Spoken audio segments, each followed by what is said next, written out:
Hi, in 2017, 650 people showed up to a warehouse gym in Hamburg, Germany. No prize money, no medal, no t shirt, just sweat, a sledge, and a stopwatch. That race had a simple idea: turn everyday gym training, running, slap push, rowing, wobble, into a standardized fitness competition anyone could enter. Fast forward to 2026, and that same company, Hyrox, now runs 121 races a year across 34 countries, welcome around 1.5 million athletes, and is projected to hit about 270 million in revenue. We are talking about going from 600 athletes and basically no revenue to a 300 times revenue increase. That's not a fitness trend, that's a masterclass in business. So here is the real question: how does a warehouse race engineer a 300 times growth with the mega app? What can you steal from this playbook for your business? I'm Karen, and today we are breaking down exactly how Hyrox pulled this off. You, as a small business owner or founder, can take and apply it because, trust me, you don't really need a global brand to use any of these strategies. These are principles that work at any scales.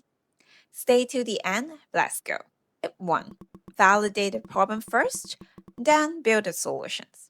Here's one single biggest mistake I see founders make: they fall in love with their product before they have fallen in love with their problem. They build a solution first, they invest the time, money, emotion, and they go back for a market. That's backward. Hyros did the opposite. Before a single race was planned, the co-founders looked at the fitness world and asked, what's missing? Answer was staring them in the face. Globally, gym memberships are in the hundreds of millions. One 2026 report estimates 184 million gym members worldwide. Around 52% of gym goers say fitness is their main sport. But there was no standardized competitive race designed specifically for them. Co-founder Moritz put it perfectly.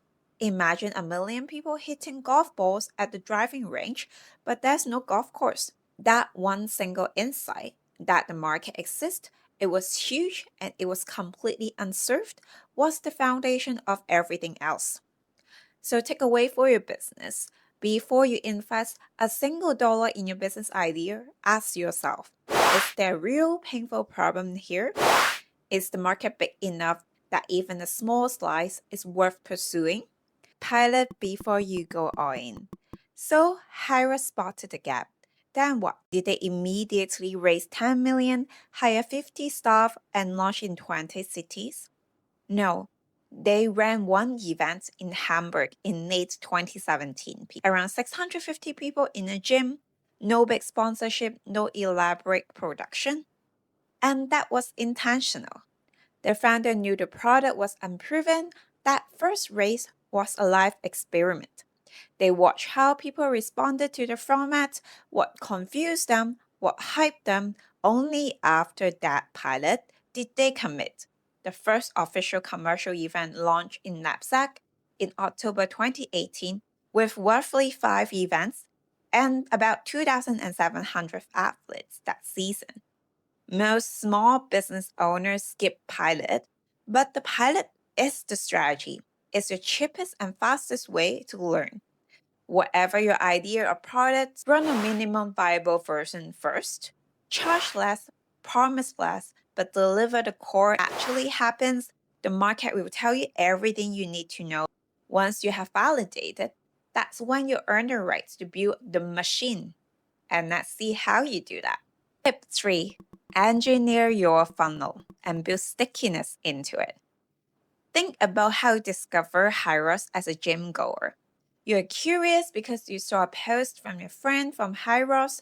You join a gym, and the gym is the official Hyros training club, one of roughly 16,000 partner gyms globally. There's a Hyros specific class every week. You get curious. Now, you're training 3 times a week, specifically for an event. There's a race date on your calendar, you're tracking splits, You're comparing yourself to your friends. You are invested. It's very, very sticky, and most likely you won't drop out. That's not accidental. That's deliberately engineered funnel from gym, training, race, and repeat. The gym is the top of the funnel, the race is the conversion, the routine gym practice, timing, data, and global ranking are what make you come back again and again with very low likelihood to tune. Now, look at your business. Is there natural stickiness in your product or your service? Does your customer interact with you daily, weekly, monthly? Or is your business the kind that people think about it once in a blue moon?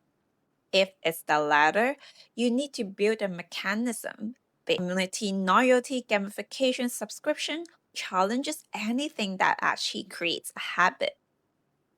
Hyrox created a mechanism, Jim created the training habit and stickiness to get you to the first race, then data created the long-term stickiness of going back again and again. So take away for your business. Map your customer journey end to end. Where does customer enter to your world? How long does it keep them there? How often does it brings them back? If you can't answer these three questions clearly, you don't have a funnel. You have a leaky bucket. So let's recap the seventh strategy. Hyrox used to go from 650 people to a projected 270 million global sport. Validate the problem first, pilot before you commit, engineer your funnel. The most inspiring part of the Hyrox story isn't the revenue number. It's that they started with simple insights, a small pilot, and a ruthless focus on business fundamental. You don't need 1.5 million customers to apply this. You just need one clear problem, one good prototype, and the courage to design your growth instead of hoping it happens. If this gave you one idea you can apply to your business this week, share this video with a founder friends and hit subscribe because every week we break down the business model behind the brand you know so you can build the business you want. I'm Karen, thanks for watching and keep moving.